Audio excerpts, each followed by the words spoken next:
Hi friends, AK பூக்கடை பழனி. உங்களுக்கு பூ வேணும்னா ஸ்க்ரீனில் தெரிகிற நம்பருக்கு ஆர்டர் பண்ணுங்கள். நான் உங்களுக்கு நம்பர் கொடுக்குறேன். பழனி சுற்றி இருக்கவங்களுக்கு நான் ஹோம் டெலிவரி பண்ணிகிட்ருக்கேன் ஃப்ரெண்ட்ஸ்.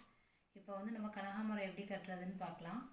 சாதாரணமாக கட்டுறது தான், ரொம்ப ஈஸியாக கட்டிடலாம். நான் எப்படின்னு சொல்கிறேன். ஒரு 3 இல்லைன்னா ஒரு 5 பூ எடுத்துக்கோங்க. அப்போ தான் வந்து உங்களுக்கு கனகாமரம் நல்லா அடர்த்தியாக தெரியும். எப்போதும் போல் கட்டிக்கலாம். பாருங்கள், 2 பூக்கு சென்டரில் கனகாமரம் வந்து மல்லிகைப்பூக்கும் காம்பினேஷனாக வைக்கலாம், முல்லைப்பூக்கும் காம்பினேஷனாக வைக்கலாம், ஜடவில்லை பண்ணலாம். இந்த பூவில் எல்லாமே பண்ணலாம் ஃப்ரெண்ட்ஸ். ஒன்று ஒன்றா எப்படி பண்ணுறதுன்னு நான் வீடியோ உங்களுக்கு அப்லோட் பண்ணுறேன்.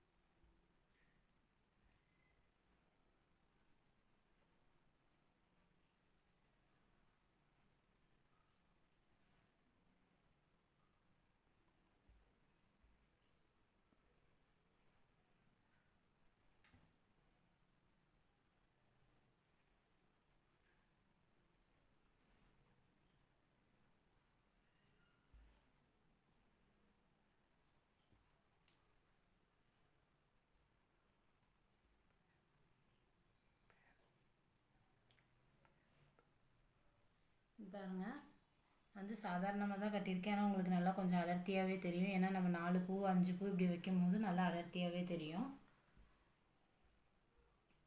2 பூ வைக்கலாம். ஆனால் 2 பூ வச்சா ரொம்ப கொஞ்சம் அடர்த்தி இல்லாத மாதிரி இருக்கும். அதனால் ஒரு 4 பூ 5 பூ வச்சு கட்டிட்டு முல்லைப்பூக்கு இது மாதிரி நீங்கள் காம்பினேஷனோடு வைக்கலாம். இல்லைன்னா வெறும் கனகாமரம் மட்டும் வைக்கலாம் ஃப்ரெண்ட்ஸ். மல்லிகைப்பூட வைக்கும்போது இன்னுமே ரொம்ப அட்ராக்டிவாக இருக்கும். ஒயிட் வித் ஆரஞ்சு காம்பினேஷன் ரொம்ப நல்லாயிருக்கும்.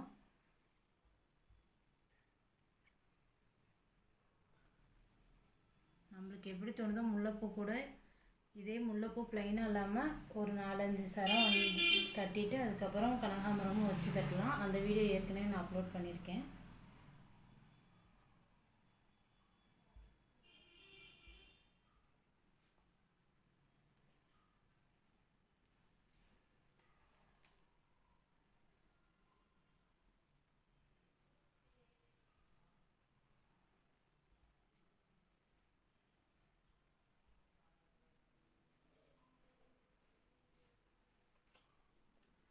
இந்த வீடியோ பிடிச்சிருந்தா லைக் பண்ணுங்கள், ஷேர் பண்ணுங்கள், மறக்காமல் சப்ஸ்கிரைப் பண்ணுங்கள் ஃப்ரெண்ட்ஸ்.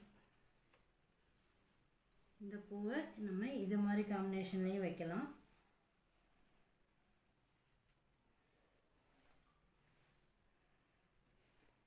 இல்லை இது மாதிரி வச்சோம் இப்படி நம்ம சுற்றியும் வைக்கலாம் ஃப்ரெண்ட்ஸ். கொண்ட மாதிரி போட்டு அதில் வந்து முல்லைப்பூ சுற்றி அதுக்கு மேலே கனகாமரம் வச்சு வைக்கலாம் ஃப்ரெண்ட்ஸ். தேங்க்யூ.